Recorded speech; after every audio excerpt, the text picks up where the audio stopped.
Hi, I'm Will, and I created IQ Bar to empower doers like you with clean, delicious, low-sugar brain and body fuel. Millions of people rely on our protein bars and hydration mixes to win their day. Turns out Thomas Keller, Michelin star chef of the French Laundry, is one of them. We've teamed up with Chef Keller to craft a bar and hydration mix that marry world-class flavor with exceptional nutrition. Our special edition salted caramel chip bar delivers all the decadence of a fine dining dessert plus protein minus sugar and carbs. And our zero sugar yuzu mango hydration mix packs an authentic citrusy punch and a mental boost from lion's mane and magnesium. The best part? 10% of sales go directly to Chef Keller's nonprofit that supports aspiring young chefs. Great taste, great nutrition, great mission. Total no-brainer. Go to IQBar.com today and enter promo code KELLER20 to get 20% off all IQ Bar products plus free shipping. That's IQBAR.com, promo code KELLER20. Always follow the money. That's what I always say. You always follow the money. Yeah. This is Follow the Money with Mitch Moss and Pauly Howard on VSiN. Good to have you on board. We're live downtown Vegas from the Circa Resort and Casino as the quest for $14.2 million. Pauly, the documentary following people around who are in Circa's Survivor contest again this year. The first 5 episodes have been up, vsin.com/survivor to go check it out for yourself. It's also on YouTube TV, and beginning tomorrow night, we're going to get episodes 6 through 10. And the producers of this great show join us in studio right now. James Farra and Stephan Shelanski with us. Gentlemen, good to see you this afternoon. How are you? Doing great, thank you. Doing good. Thanks for having us back to talk about now part 2 of the documentary. Yeah, okay. So it cut off basically after 5. That's when I got eliminated last year. I said this earlier in the show. I was on the Giants in Germany against Carolina. Now I have to go back and watch episode 5 because that's how it kind of starts. And all I could think about was I just relived that game over and over and over again in my head as that episode was playing. That was a pivotal game, and then the Panthers suddenly got hot for a few weeks and knocked out several Circa Survivors, yourself included. So going into these next handful of episodes, it's pretty exciting because it starts to get real, right? And the money starts to get real. The implied value continues to go up, skyrocket throughout these next few episodes, and you know, and then the holiday picks come into play, which are obviously a huge wrinkle in this contest and what makes it so special. So these next few episodes really get good if you're into this chase. Is there a tip or a piece of advice from any of the contestants that you guys talked to that really stood out the entire time? I like what Indiana Jet said.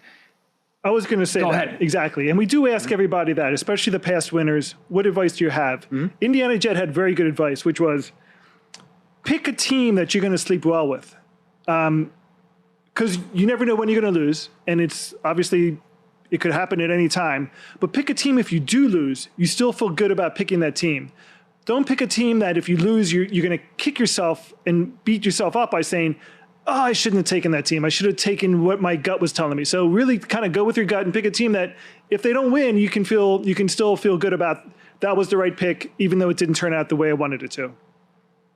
Yeah, there's so much strategy that comes into play, particularly in episodes 6 through 10, right? Because as we just touched on, the holidays come up, and as Stephen just touched on, not only do you have to make the right picks each week, but now you have to start saving teams. And then what if you don't have the right team? Yeah. What do you do next? Yeah. How do you start to think about hedging, all of that? So the money starts to get real.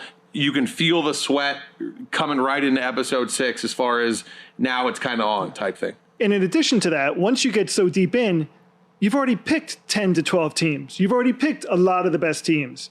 So it's kind of becoming, and I think it was Mike Somich who said it, like, because you're picking 20 out of 32 teams, you do have to pick some of the mid-range to bottom half teams.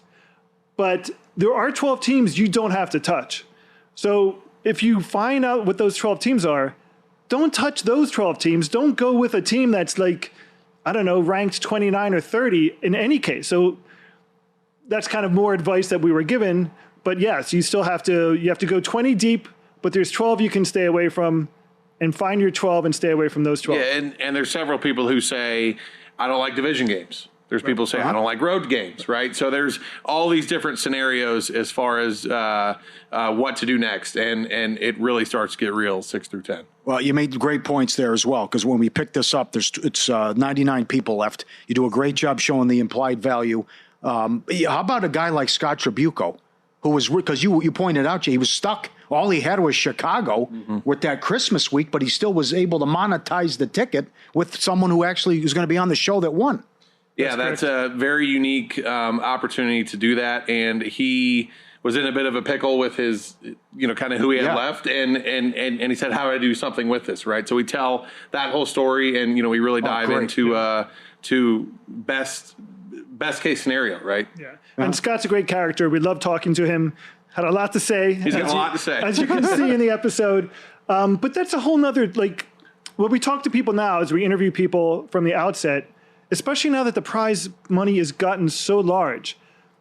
Obviously, everybody wants to win, but their goal may not be to win. Their goal may be just to get deep enough so that, yes, you're proud of the last 100. Your implied value is now, 6 figures plus. Exactly. Yeah. Mm-hmm. And then you can start monetizing. So you can still really do well, even if you don't make it to the final, even if you don't make it all the way through to the end. Yeah, you need characters, and certainly Tribuco's a character. He is. Come right out. He is a white guy. Quite the character. I'm the greatest dancer I'm ever. the greatest dancer of all time. Greatest, and that's He's wearing his slippers up in the suite upstairs. Going to go talk to him. He had a lot. His alias is the greatest dancer, Yes. and then also I'm the greatest Future's better Yes. ever. I mean, right out with it. And my Scott- gift to the people, he said. Scott does not lack for confidence. Yeah, right. No. Right. I think it also ties into another thing, too, and that was back to Indiana Jet for a second, right? At least Scott was able to capitalize, monetize that ticket overall. But as a former winner, Rob told people, I'm out after 3 weeks. This started with 14.2, that many thousands of people. We're down to 680. He goes, you need to plan for the full year.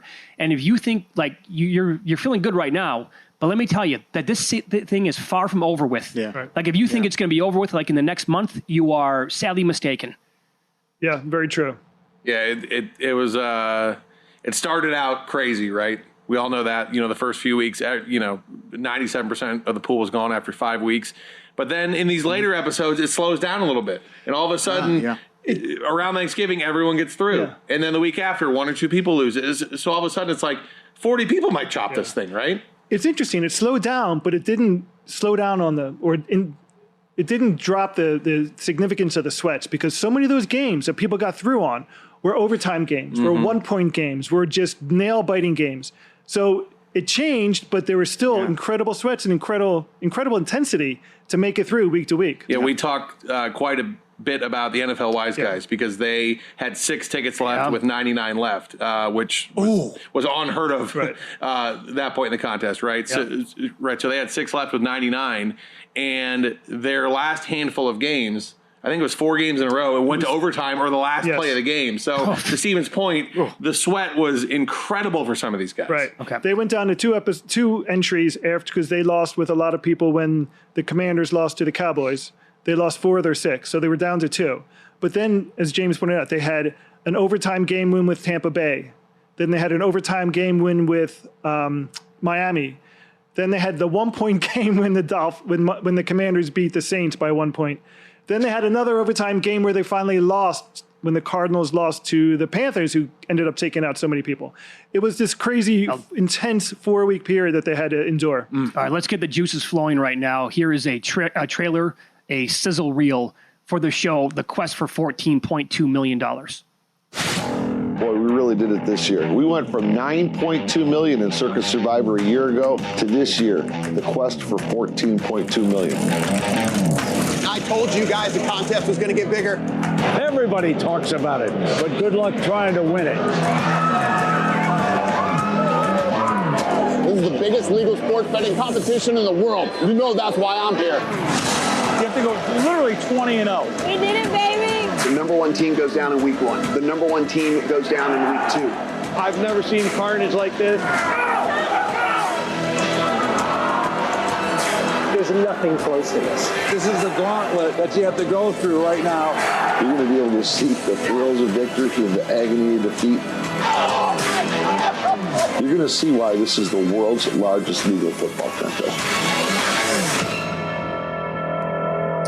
All right, fellas. So how did you create the show and then humanize it? So what we try to do with this show is if you have $1,000 and if you can pick a winner, you're in, right? You don't have to come in to do max entries. If you got $1,000, you're into this contest. And we did the best we could do with explaining the rules, showing behind the scenes, getting all the different perspectives from the contestants to the guys like yourself, right? VSiN analysts, et cetera. Hearing from Derek, hearing from the sportsbook side. So we really tried to make this show understandable and relatable to kind of everyone. So if you got $1,000, you can come play it. And part of the documentary that Steve and I really lean into is explaining how easy it is to play this contest. You come to Vegas, you sign up, and you're in, right? And that's what makes this contest so special. And that's why every time we look back at that board, the numbers keep going up in this thing. Yeah, I do think like any good reality show, it's definitely aspirational. Any person who likes football, and that's most of our country, and just worldwide as well, anybody who just likes to watch football can play this contest and has a legitimate chance at winning. So as James said, you only need one entry. We've had plenty of examples of people who come in with one entry, they go all the way, and plenty of people who might start out and then they tell their friends about it, and they're like, well, I could do that too. And it's true. Anybody could do it. It takes a basic knowledge of football, a lot of good fortune, and a lot of good planning, and that's it. It's aspirational. Anybody who watches football from anywhere in the world can come and play this contest and have a good chance at making it all the way through. I like what Johnny Vegas said in episode 3 as well. I'm in it. I'm going to be in it every year for the rest of my life. Right. That I'm going to get in this contest. The quest for $14 million. 10-part documentary following the drama, strategy, and heartbreak inside the world's largest legal football contest. Catch it. The final 5 episodes starting tomorrow, August 12th through the 16th, 9 p.m. Eastern. If you missed an episode, watch the first 5 now. VSiN.com/Survivor, VSiN.com/Survivor. My guess is you're going to see the pain oozing out of your TV from some of the contestants who get eliminated later. Yes. As we just touched on, right, there's 99 left coming into episode 6, and all 99 think they got a shot, and guess what? They don't all win. So we experience that with them. But the pain is right. Can you imagine going, and you guys did deep runs yourself, so you experienced that, but going 19 out of 20 weeks or going 20 out of 20 weeks. This is the first year, and Mike Palm points this out. Every year when you get to the final week, everybody who's in the final week makes it through. Not the case this year. This year, not the case. More than half the people at the final week did not make it through. Crazy. Pain, yeah. Fellas, great job with the show. Yeah. Thank you so much. We excited to get this thing out and appreciate all the support.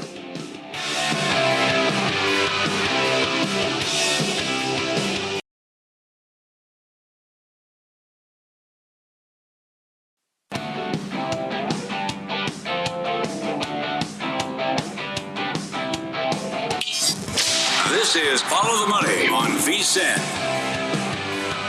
We'll get into Week 2 line moves, NFL preseason, other news to get into, Pauly, in the National Football League. Good tweet from Ian Hartitz, very good fantasy guy, pointed out that Rachaad White, because of the groin, Buccaneers running back, going to miss 2 to 4 weeks, if not longer. Sean Tucker last year, and as he put in the tweet, small sample be damned, led the NFL in rate of carries to gain 10-plus yards, 14%. Only other running backs to clear 12% in the last 2 years. Achane, Gibbs, McCaffrey easily led all running backs in yards per route run, 2.6. He is now looking to be, I think, if that's going to linger for White, he'll be the backup to Bucky Irving, a guy to keep in mind. If you want to look at maybe anytime touchdowns for him, or maybe if you want to play if you can find, I doubt you can find like anything on season-long props or whatever, but I think more specifically for the fantasy angle. And I was in a hardcore fantasy draft over the weekend, and it was an auction league, and a guy got Sean Tucker for $1 early in the auction. Nobody else outbid him. And he's like, do you think and this news came out, and he goes, this is why I've been telling people to take Sean Tucker in drafts. Guy was awesome last year when he was spelling both White and Bucky Irving. Very good. Okay. Hayward hints at sitting out into the season for the Steelers. Shanahan eyeing Week 6 return for Ayuk. Week 6. Dickerson should be okay. Eyes a return for the opener for the Eagles. Madison out for the year. Stafford doesn't practice, although they got good news he was throwing the ball yesterday. Yeah, and McVay, I guess, was oohing and eyeing about the throwing session that he had. They took him into some Airstream. Do you see that today? I didn't see that. For his back? Yeah. It's some advanced technology, I guess. I don't know, but people are, I don't know. I'm not going to say anything. I'm panicking. I'm not going to say people. I'm panicking about the Rams. Yeah, okay. Because of the bets that I have on that team. Okay. And you'll see a theme here now and what's going on with week 2 of the preseason. Bad job with the schedule, only 2 games on Friday. Mm-hmm. Tennessee 3.5 up to 5.5 against Atlanta. That is now 0-4 ATS for Raheem Morris in Atlanta. Okay. And the total, 35.5 up to 38.5. Overs 14-2 so far. Kansas City, 39.5 up to 43 against Seattle. A 43 for a preseason game. Whew. Wow. Wow, you're going to run these down, but we have 8 games right now in the 40s. Mm-hmm. Earlier today, it was 3. Quadruple header on NFL Network. Good job Saturday. Colts 4.5 up to 6, but as I said earlier, 3 years in a row, LaFleur has bounced back after every preseason loss with a win. And they were dreadful against the Jets. Horrible. I mean, it's only Monday afternoon. We have no idea what these teams are going to do for the most part. Well, Jones is starting. That's the one thing we know. Yeah. Yeah. But we don't know how much playing time. Yeah. What? Plus 6 looks like a bet. And 38.5 up to 40.5. New England, Minnesota, 38.5 up to 40.5. Patriots were great. Offense was solid. Opening kickoff, return for a touchdown. Minnesota opened the favorite. Patriots now 2.5 on the road. What do you think about McCarthy? Yeah. Small sample size. Yeah, not much. So is he going to play, by the way, again? Or was that it for him? I don't know yet. Because that defense was awesome in that game. I know. Yeah. I don't want to. I'm not getting nuts here, but I just going into the season I love that side of the ball for them anyway. Yeah. There were a lot of games going on at the same time. Houston pick up to 3.5 against Carolina. Total still 38. Did you see the stops against Sanders early on, but this defense is so bad with Carolina. So you were at the Cabana on Friday. You had the day off. Humans and I are hosting the show. The game's kicking off, and I bet Carolina -0.5 in the first quarter. Oh, yeah. So did I. Did you see what happened? I did not see till I was told about it. I was driving home till I was told about what happened. Unbelievable what happened. Yep. So the Panthers, they get a touchdown. They go up 7-0. They stop the Browns. They're going to get the ball back. There's 90 seconds left. Not even that. The guy muffs the punt. The Browns recover inside the 10-yard line. And it comes down to the Browns trying to get into the end zone. The guys push out of bounds. They keep the clock running. Are they going to go and try and run one more play? There's plenty of time on the clock. Or do they let it go to the second quarter? I'm like, they're going to score. I'm going to lose. I'm going to vomit. And they're like, we'll go to the second quarter. Amen. I could not believe that I actually got that one. Never in doubt. Oh, yeah, right. Well, I can't stand that when the guy's inside the 10, he fields the punt. What? Get away from Come it. on. Lunacy. Cleveland, Philly, 36.5 up to 40 in some spots. Eagles, 1.5 up to 3. Wow. How good was that offense and what they did? The backup was sensational. Oh, he was McKee? Yeah. Oh, he was the player of the weekend. He was. No doubt. Now, Sirianni has never given a rat's ass about the preseason, but they did come back and they beat the Bengals in that bad defense. With and I know you said Dickerson moments ago is going to be fine. That's a scare though that can you can throw a coaching staff for a little bit of a scare job there. They might just say, that's you know what I'm saying? Yep, 20 of 25 for 252. What they very did. Good. Another move that blew up in your face was Cincinnati. Miami from 1.5 up to 5 against Detroit. 35.5 up to 37. It's Detroit got, they got the lead when the game was called early. But again, nothing on offense out of Detroit. It's been putrid. They're not playing anybody. Las Vegas, big move here. Raiders 3.5 up to 6 at home against the Niners. Niners don't care. 8-point move in the Bronco game. Broncos won by 3 touchdowns rather than the late game Saturday. Small move on the total. Well, 38.5 up to, there's some 41s out there now. Yeah. Well, and if Ayuk's not going to be back by week 6, given the other problems there that they've had with the wide receiver room, Ricky Pearsall for all you can eat. Okay. Every fantasy league, and I already bet him for Offensive Player of the Year, which is not going to happen, but at 400-1, I wanted to have some fun with it. But that dude can have an awesome season. I agree with these 2 moves. Jets open 1.5. Giants now 3.5 or 3. 3. How good is that quarterback row? I'll go Wilson, Winston, Dart.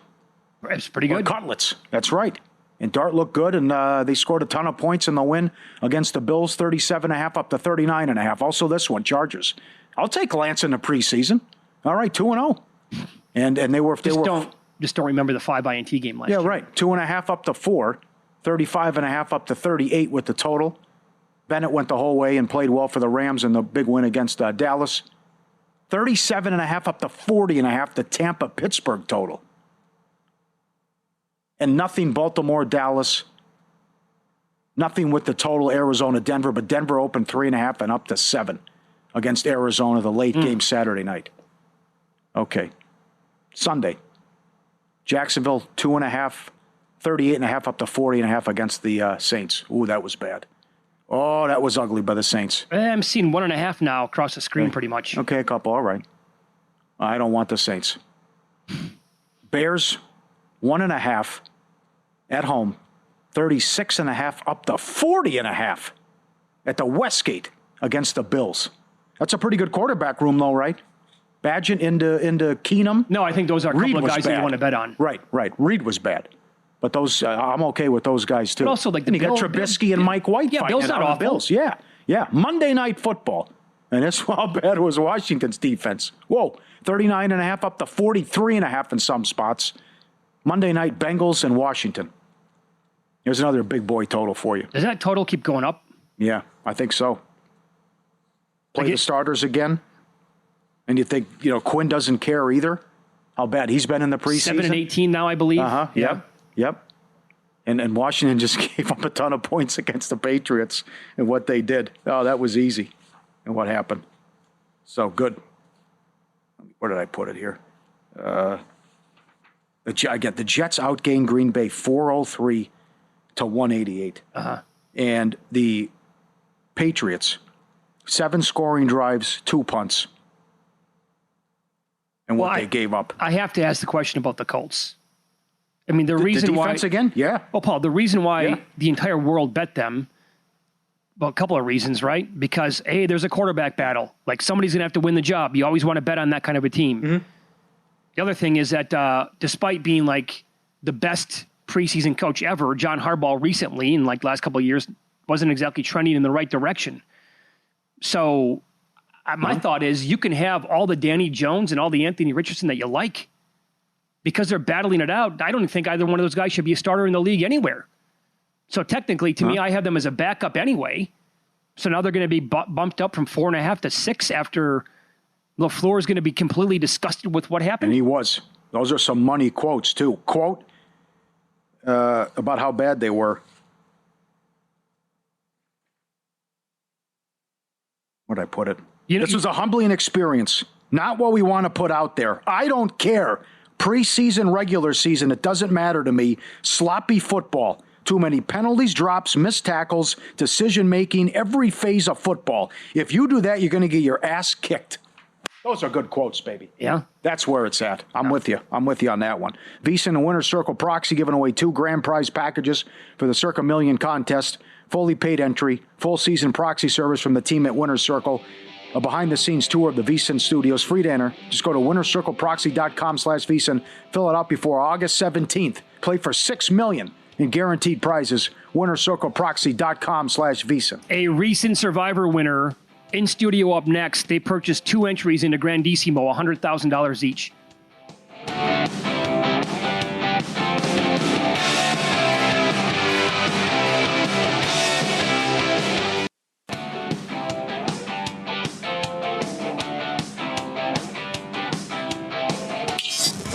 This is Follow the Money on VSiN. Good to have you on board as we are live downtown Las Vegas from the Circa Resort and Casino, marching on here on a Monday afternoon. Looking forward to this conversation as Chris Dierkes joins the program in studio. He was one of the Circa Survivor winners a year ago. He's in town from New York. He was part of the entry C3 picks. And he's not screwing around this year. We'll tell you about that coming up in a second. Good to meet you. Congratulations, by the way, going back to last season. Of course, thank you. It's nice to be back, and I'm excited to hopefully try to repeat it. We'll see. Unlikely, though. It's tough. You got to pick 20 in a row. Yeah, exactly. Very tough. Right. And you have to avoid all those landmines like last year. Right. I mean, I'm sure you had probably some games early on. They were like, how did I get by? Yeah. The biggest one is probably the Bears Packers with that missed field goal from like under 40 yards or 45 yards. Like, thought we were dead there, but that was the entry that won it all for us. So. Was it really? Yep. So how many entries did you and your friends officially have last year? We each did 10 to 30. So we had C3 is part of Cade, Corey, and Chris, hence the name. We each maxed it 10, and we split it all. And 30 entries, only one survived. Shows you how tough it is. No kidding. Yeah. What's the plan then this year? We're doubling it. 60 entries this year, and then 2 Granizo, or however you pronounce it. Yeah, that's got it. Yeah. Already in, too. Yes. It's reflected on the board. This Dierkes Stevens can't catch a break. So he's at 16 now, goes past the 15, and you come in with 2. Good for you, sir, up to 16. Yep. How high do you think that's going to get? Do you have a prediction? 30, I think. Do you? Okay. I've heard 30. I didn't, honestly, about 2 months ago, I thought it wasn't going to hit the 15. I thought he was crazy. And then now I think it's going to hit 30. So we'll see. Excellent. And you decided to do the full house in addition to that, and then you're going to, so you get $260,000 you're going to spend? Yep. Oh, my God. That's a nice haul. Nice Good chunk job. of change. Yep. Okay, so how do you think the strategy is going to look differently in Grandissimo compared to the original one, right? That's a good question. I suspect the odds that it lasts the full 20 weeks seems very low, in my opinion, considering how little entries they're going to be. So I imagine saving for, like, Christmas is not as valuable in the Granissimo because you might not even make it there. Whereas, like, the regular Survivor, you have to save. There's no way it ends early. Picking more chalk in Granissimo, I imagine, is going to be better. I have to really sit out and think about it, but because with so few entries, if you get cute, it doesn't really pay off as much, whereas in the regular Survivor, being on islands can be very, very valuable. And I mean, we saw that the first 4 weeks, the big reason why we survived is we were on islands. Not a direct island, but very, very low usage in the first few weeks. Interesting. Very good. I know you're proud of this too. You had 2 left with 40 people. Yeah. That is impressive what you're able to do. Funny story about that. We had 2 entries going into week 17. I wanted to go with the Colts. My one friend, Cade, wanted to go with the Eagles. And our friend Corey broke the tie, wanted to go Colts. That was a loser. So if we had listened to Cade there, we would have had 2 entries, probably win it all. Because that was the week where the Colts lost to the Giants in that, when they were just abysmal, and I thought they were trying to tank. That's why I wanted. That's why I wanted to go with them, and it kind of blew up in my face there. Yeah. Now, so have you played Survivor for a long time? This is the second year I've done Circa Survivor and Survivor at all. Oh my God! Wait, hold on. This upcoming year is only the second year? Sorry, this will be my 3rd year. The last year was the 2nd year. So you came out here. So you never played Survivor at all before Circa? Yeah, and this is actually last year is my first year actually registering for it, because the first year we just did 10 entries. I forget which friend of ours signed it up, but it was either Kate or Corey. They did 10, and we all split that third. So the year after that, let's try more entries this year. So we all signed up. Yeah. Damn, that's a pretty good beginning to your career of playing the contest. Yeah, exactly. You have a good attitude as well. I mean, you led with, not likely to repeat. How much luck do you think is involved in this and went your way last year? Probably 99.5% luck, 0.5% skill. Oh my God! I mean, this is so much like a poker tournament. Look, you have to have skill, and I think we did do some smart things, and I'm proud of the things we did. But the majority of the credit goes to luck. You can plan it out all you want, but you still got the team's got to win, and that's out of your control. Yeah. So walk us through this too. So they'll get into this on the documentary. 2 left, 40 people. But you had the Seahawks on that Thursday night game. You wanted to protect yourself, and Scott Tribuco had only the Bears. So you decided to buy another entry. Can you walk us through that and why you thought that was good value, and then you bumped it up there, and then you at least guaranteed to get through that Christmas week? Yeah, it wasn't really so much about guaranteeing us the Christmas week. It was more of just like buying value. The team was worth, in our view, about 160 to 170,000. We bought it for 125,000. We're going to pick up value where we see fit. Okay. It also was very helpful. I'm not going to lie that it guaranteed us one team would at least make it through Christmas week because we were going to go with the two here. But for what it's worth, we could have split with Bears and Seahawks if you wanted to. But the Seahawks were the superior pick in our opinion based on the work we had done. But we would, if we didn't buy the team, we still would have gone with two Seahawks and ended up in the same position. But when you have a team that's worth 160, 170,000, depending on how you think of certain things, and you can buy it for 125,000, in my opinion, you got to do it. It's good value. Here's also why, that probably all played into it, right? Because he was stuck. That was his only team remaining. And so the chance there to get it for, in your opinion, then $35,000 less in that range of what it should have been going for, right? He could not get too greedy at that point. He probably couldn't ask for what it was worth. I think it's a nice win-win situation. Yeah, he gets some guaranteed money. We got a little hedge and some nice value. It's a win-win for both of us. Now let's flip it here for a second. If you were in his shoes and down to like one team like that, would you ever consider trying to sell the ticket, or no, you're all in? It depends on what my bankroll situation is. Me personally, no.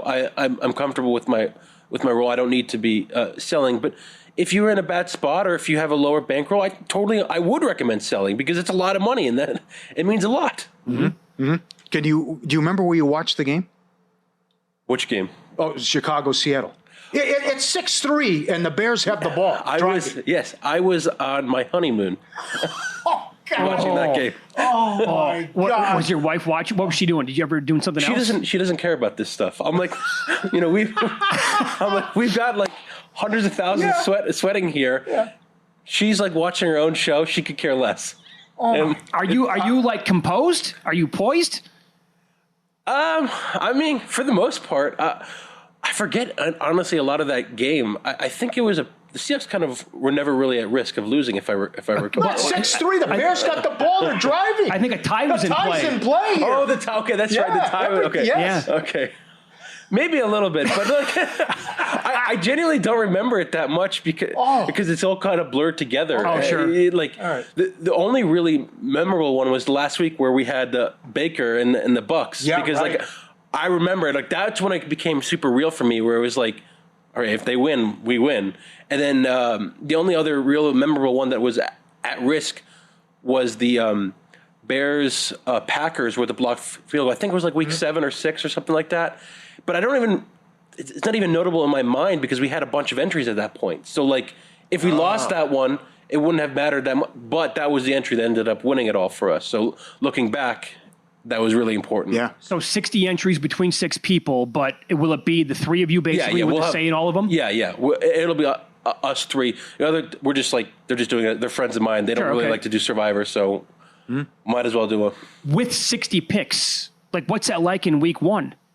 You're going to have 15 on one team, 15 on another. How do you think you're going to break it up? Honestly, I don't even know because we haven't looked at it that much yet. I want to see what like the ownership is on other contests and see. That will help me decide. But if I had to guess, we'd probably have 5 or 6 different teams with and I'd imagine our number 1 team will be about 15, 20 if I had to guess. Can I ask what you do and also what you're doing for content in this space? I'm just a professional bettor myself, and I'm on like Forward Progress show with Rob Pizzola. Love doing that. I'm also on Circle Back, so we're doing a bunch of stuff with that. It's more of like drama and like NFL content, which I find interesting.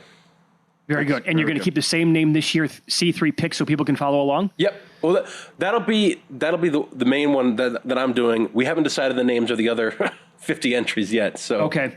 All right. Well, congratulations last year on an amazing run. Thank you. And good luck this year. As you said, who knows how it's going to go?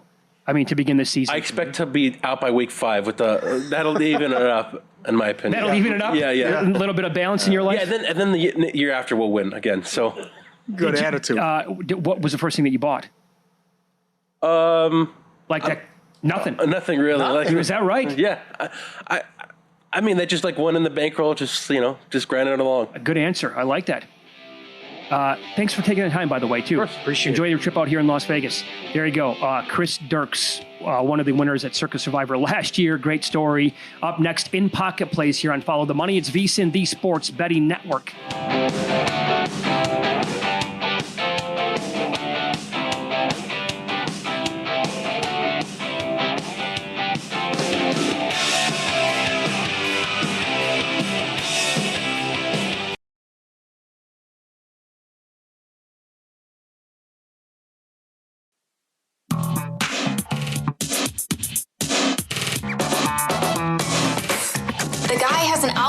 To determine the winner of any given college basketball game. Someone gives you 10,000 to 1 on anything. You take it. Take it. Take it. I bet you $20 I can get you gambling before the end of the day. No way. I'll give you 3 to 1 odds. Nope. 5 to 1. Nope. 10 to 1. You're out. All right, split job. Panthers first quarter. Winner Friday night. And couldn't get there. No help from Peterborough United. Luton Town wins 2-0. So that stays under with soccer. Tonight in MLB, good card. Game already underway. Good job. I like these early starts. 1-0 Reds coming to bat in the bottom of the third. And we'll go Red Sox run line. Crochets won 9 consecutive decisions with an ERA of 2.48. It's a Malinsky special for the Astros. They return home after a 9-game road trip.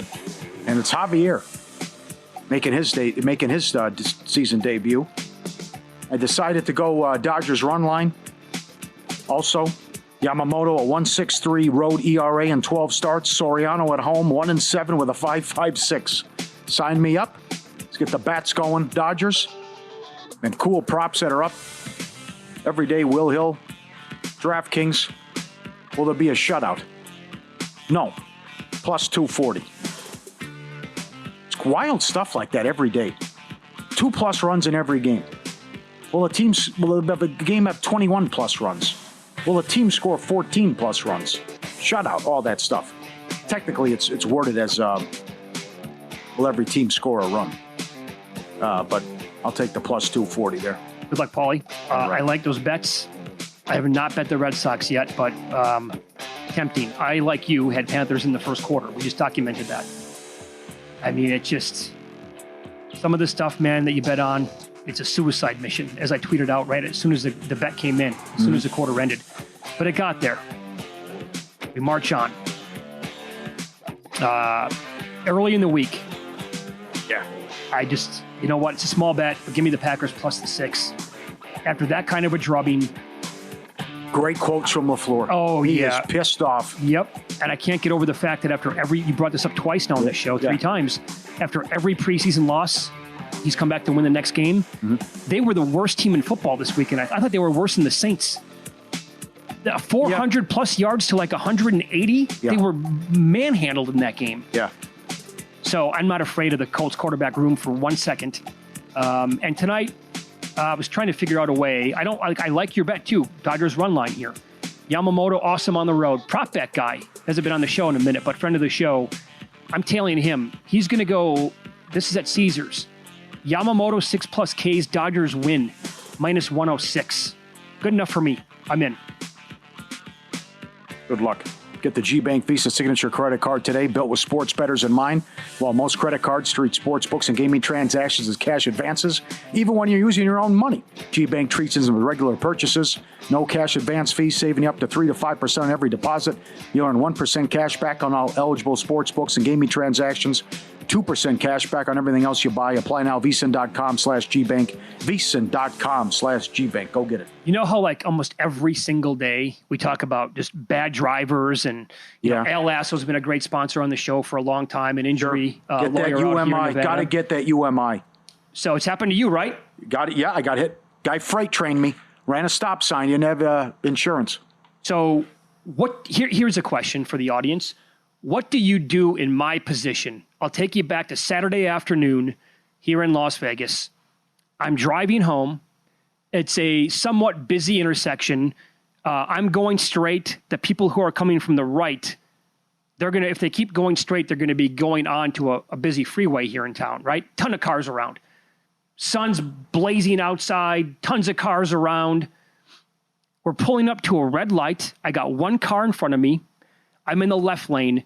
There's a middle lane and then a car in the right lane. The car in the right lane, as it turns, it turns green, he goes. I'm looking. There's a car coming on the right that's on this ramp, right? I'm like, I don't think that person's going to slow down. Didn't slow down. Slams into the truck. The bumper and like the front end of the car, looked like a brand new car, falls off onto the road. She pauses for like a second. The guy is like, oh my God, where'd that come from? Didn't see it coming. He pulls over to the right, expecting this person to pull over with him. It looked like a young woman. She thinks about it for 2 seconds. Floors it? Floors it and gets on the freeway. Oh. I'm trying to sneak up. I'm like, somebody's got to get the license plate. What the hell's going on here? That poor guy pulls over on the right side of the road, gets out of the car. He's like, what just happened? Yeah. Who are you? Why'd you do that? You can't take off. That happened to a guy who used to work here, too. Yeah, guy ran a red light, took off. Oh, my God. Right in front of me. Too fast? Could you make it out? I couldn't. That's when you need like a passenger to. I had too many vehicles in front of me, so I'm like, I'm trying to pull up. I'm like, please, somebody go. Like, you got to help this guy out. Yeah, you can't chase her. High speed. I mean, I don't know. Maybe people could do that too, but that's. Oh. I was absolutely just floored for the rest of the afternoon. Point. Yeah, I've never seen that. I would be shocked as well. I've never seen this. That. This isn't late at night. Where something right happens, whatever, they fall asleep. It's right in the middle of the day. Oh. And a ton of cars are around. And the part of the bumper is on the road. It smacked the guy so hard. Yeah. Brutal. That was a wild Horrible. one. Yeah. I thought I'd seen it all. What happened, that picture I put out on X and on Instagram with that guy got nailed in the parking garage. Right, yeah. Who's driving? And people said, oh, yeah, it got me. It was back in the rehab days when that pool party was chaos and debauchery at the Hard Rock. So the guy comes in, he's just flooring it, cranks, knocked out 3 cars coming around the side. I'm like, how can you do that kind of damage in a parking garage? How fast is that guy going? And it was a hit and run. Yeah, you never know. People are just out of their minds. Terrible for that guy who walks, oh, my whole car's disintegrated here. What happened? Sure. And I'll tie it into now, look, school's back in Nevada and. Oh, you're going here? I think I know where you're going. So I'm coming to Circa on Friday afternoon for the show, or Friday 11:30 for the show. There were a dozen cars lined up outside. Now, I don't know what time they're getting out. It's early. It's like the first week of school. It's an epidemic. I was talking to the guys from Dallas. It's an epidemic. Same thing happens there. Get there an hour. Yeah, go ahead. I know where you're going. They were, I think it was Jordan who was saying that the parking spots are going for $10,000 a pop. Remember, the guy who runs my parody account told us before that they have an auction, I think, at like school fest. I don't know what it's not like a school dance, but it's something that parents would go to, fundraisers or whatever for the school. And they would raffle off like certain parking passes for people so they can get up and be there every single day in the same spot, like premium parking. They would go for an ungodly amount of money. I saw a dozen cars lined up by 11:30, 11:45 last Friday. I don't know if they were waiting for the kids to come out. I don't know what time school gets out this early. Yeah, sure they were. Rest assured, Pauly, when school gets out here at 2:30, 3 o'clock in the afternoon, parents will pull up and wait and leave their cars running at 12:30 in the afternoon. They'll wait for 2 hours or more. Can't believe the lines. What is going on? What world are we living in? And it's wait 2 hours just to pick them up and get that good spot and get up there. I know, it's crazy. It's all over, too. Not just here. I know you were baffled the first time you saw it, but it's everywhere. Well, it's funny because I didn't even, we talk about this all the time. Humans, again, on Friday, brought it up on his own. He's like, I'm taking my life into my own hands every day when I drive into work. Yeah. He says he'll notice 4 or 5 different things happen, just like that person's on drugs, they're drunk, they're not paying attention, they should get pulled over, that's a ticket. Sure. Well, good point. It's a 3-shift town. Yeah. Of course, yeah. You have to go in, bars don't close. Anyone can get after it. Let's go. I just got off dealing happy hour. Let's go. Get after it. Yeah, that's very true. You see some wacky stuff out here. Not to mention the construction that won't end also. Nonstop. All right, looking forward to Wednesday's show, by the way, which is going to be the draft, the future draft for the NFL bets here with 10 of us here from the network. Dustin's going to be hosting. He'll be in studio the way it sounds with us on Wednesday. He'll be popping it around from all the hosts. What pick do you have? Did you see? I'm back end, I think. I got the last pick. Do you? Yeah. Is there? I like the criteria. 2 overs, 2 win totals under. Oh, I already know what I'm doing about that. I'm only playing alternate win totals. Yeah? For those bets that we have to make. All right. Yeah, because it's supposed to be, I believe, $100 bet every time. I'm not going to lay $1.45 on a $100 bet. You got to find some plus money there, I think. Not bad. To do that with. How crazy are you going to get? That's a great question. I mean, you want to win your bets, but also you throw out some 3-1s, 4-1. I don't know, like a San Francisco 1 seed type deal, late 6-1. I don't know. You do any award bet. That too. That's right. They're very difficult to win. Yeah. Especially when you only have maybe 1 or 2 goes at it. Good run here with the guests. Mike Buckmiller in tomorrow, won Circa Survivor in 2022. Best man cave I've ever seen. He has 2 Grandissimos. Our last guest just got 2 Grandissimos. Give me. Oh, I didn't think. I thought Seattle had it the whole time. No. It's 6-3 and the Bears are in Seattle territory. You're looking at a tie and you squat. Everything gets, you lose everything then. Blows up on you. All right, stay tuned. Prime time next for 4 hours, followed by cashing out tomorrow morning. VSiN by the book, 7 a.m. Eastern. Good luck with the bets tonight. We'll see you.